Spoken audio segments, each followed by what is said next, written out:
V news के लिए कराची से मैं हूं वकास खान। और आज सिंध हाई कोर्ट ने जो इंतखाबात के नताइज से मुतल्लिक एतराज़ात लगे थे, दरख्वास्तें लगी थी, उसकी समाअत हुई और दरख्वास्तों पर अदालत ने जो तमाम तर जो दरख्वास्तें हैं उनको निपटा दिया है।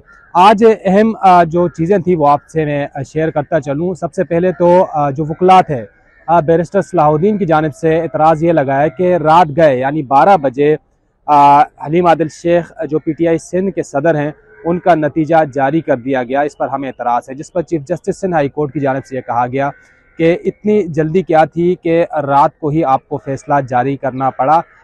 इलेक्शन कमीशन जो हुकाम हैं उनसे इस हवाले से जवाब भी जानने की कोशिश की गई, लेकिन उन्होंने यही कहा कि हम मालूमात हासिल करके अदालत को बता सकेंगे।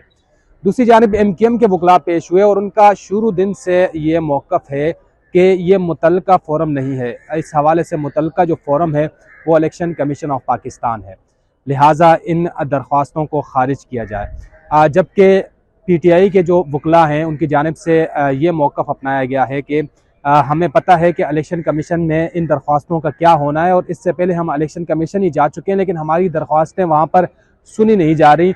जो फॉर्म 45 हैं उनको सामने रखते हुए और उम्मीदवार को बिठाकर रिकाउंटिंग नहीं की जा रही।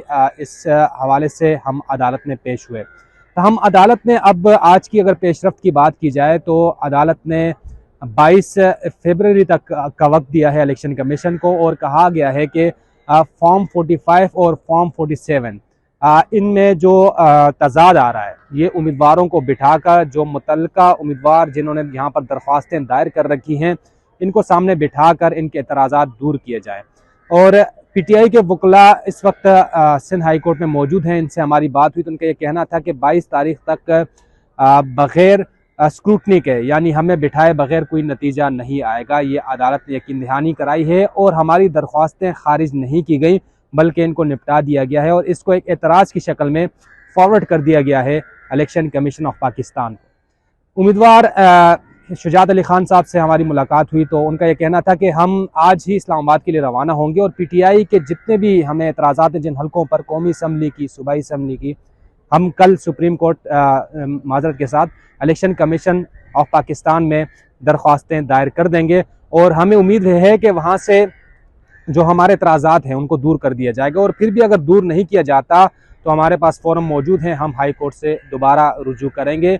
और यही आज के इस अदालती जो फ़ैसला है उसमें ये करार दिया गया है कि मुतल्लका forum election commission of Pakistan है, वहाँ पर अगर सुनवाई नहीं होती, एतराज़ात दूर नहीं किए जाते और कानून के मुताबिक एतराज़ात अगर दूर नहीं किए जाते तो फिर उम्मीदवारों के पास अगला जो ऑप्शन है वो अदालतें ही बचती हैं। उसके बाद फिर अदालतों से रुजू किया जाएगा। लेकिन कुछ उम्मीदवार पुरुम्मीद हैं कि इलेक्शन कमीशन ऑफ पाकिस्तान से उनको रिलीफ मिल जाएगा। अगर नहीं मिलता तो बसूरत दीगर वो दोबारा अदालतों का रुख करेंगे।